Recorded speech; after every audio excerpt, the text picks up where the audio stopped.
zemlja nije okrugla bila i kiša lila, i kiša lila. Ta zemlja nije okrugla bila i kiša lila, i kiša lila. Ta zemlja nije okrugla bila i kiša lila, i kiša lila. Ta zemlja nije okrugla bila. Evo sada nam dolaze oni gosti o kojima smo govorili, među kojima postoji ta tajna veza. Oni dolaze iz gradova, ja ne znam uopće da li ću pogoditi sve, iz Hamburga, Murtera, Sarajeva, Travnika, iz Zagreba. Oni su originalni članovi jedne velike grupe. Ne znam sada da kažem grupu ili imena. Ma reću, Teška industrija, Ivica Propadalo i Sejid Memić Vajta!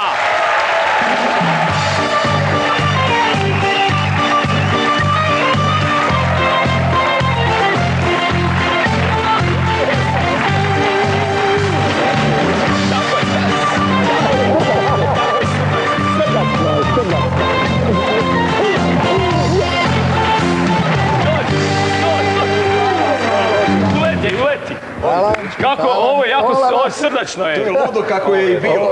Svakom ide jedan kravlji jastučić. To je tako, po gostu ide jedan jastučić. Za bešku. Ivica, šta ti se dogodilo? To je retro. Stare 30 godina. Stare 30 godina? Da. Pa ovo je dobro došlo. Ovoga za malo predinio buko staru jaknu, ti stare hlače. Da. To. Vajta, šta si ti staro buko? Svoj slik. Svoj beđ. Kamera, vidimo se.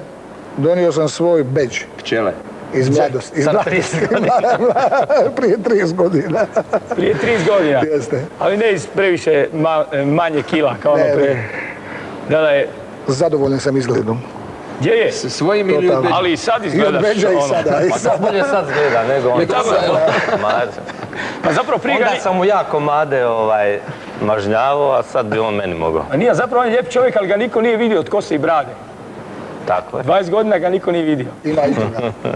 A dobro mu je ovo, je dobro. A to ste se dobro ste se dogovorili hvaliti. A ljubit će se ovo. Jedino kapu nosi, ja ne. Sad mi volio Ivica da ja kažem, pitam se zašto su te zvali Alain Delon. Jer se Alain Delon bojao ljubičasti. Pa eto, Alain Delon važi kao Kad ste svirali, mladići, zadnji puta skupa? Ja se sjećam, ti se ne sjećaš. Kad ste svirali zadnji? U Konjicu. Moj zadnji nastup s Teškom industrijom bio je 76.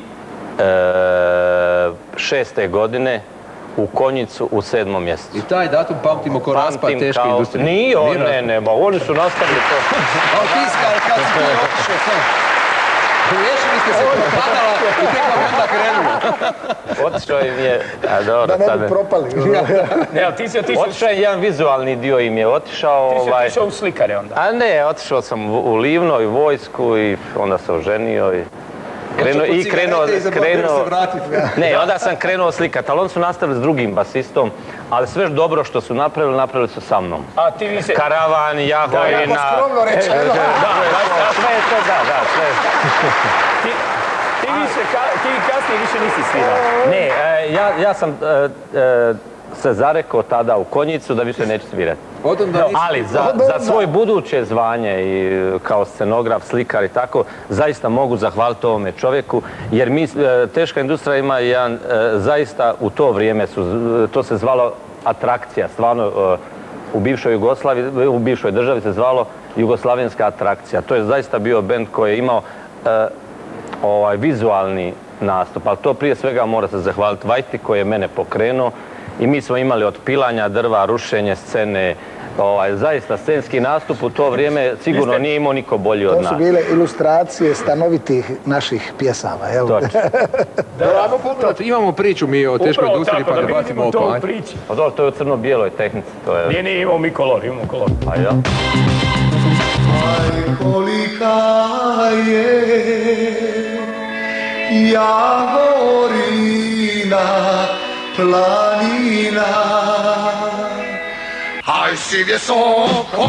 Sejid Memić Vajta, jedna od najvećih estradnih zvijezda bivše Jugoslavije, svoju je ozbiljniju pjevačku karijeru započeo u vrlo popularnom sarajevskom heavy metal sastavu Teška industrija sredinom 70-ih. Imam pjevu u Teškoj industriji. Pa znam, čak to se sjećam da je bila teška industrija, ono. Vajtu su u tešku industriju doveli Gabor Lenčel i gitarist Vedat Hadžijavdić, a jedan od originalnih članova grupe bio je poznati slikar i scenograf Ivica Propadalo. Svojom osobitom vokalnom interpretacijom Vajta je grupi dao poseban kolorit.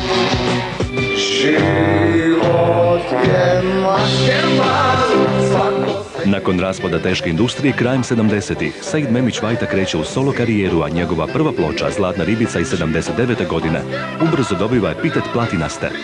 Već tada Vajtu krasi prepoznatljiv osobni stil. Čovjek kad se sjeti Vajte, sjeti se uvijek vedrine, smijeha, ljepote, interesantnosti i zabavnosti. Sve sa svima s kim se trudio, mislim da je ostavljao taj dojam.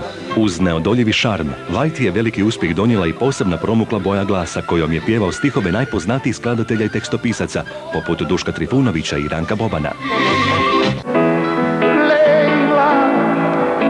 Upravo Bobanova pjesma Lejla odvela je Vajtu kao predstavnika Jugoslavije na izbor za pjesmu Europe 81. godine.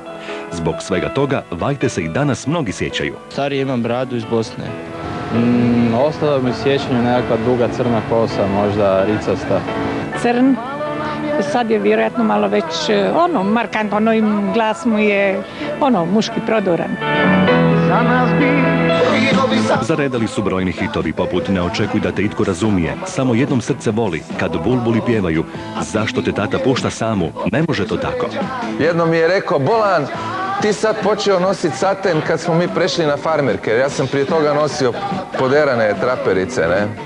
Ne može to tako, jer srcu nije lako.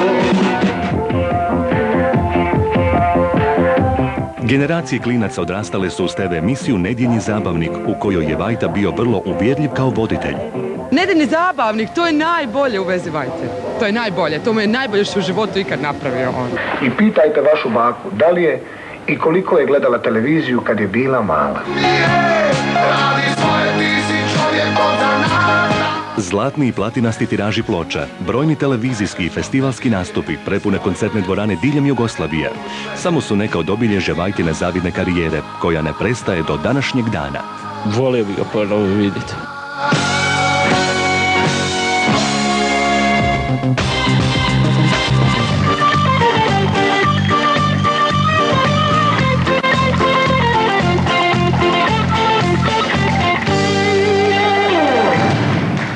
Ponovo Retromani, evo kako je veselje. Ovo mladiću zadnjem odista nedostaje, što se može vidjeti.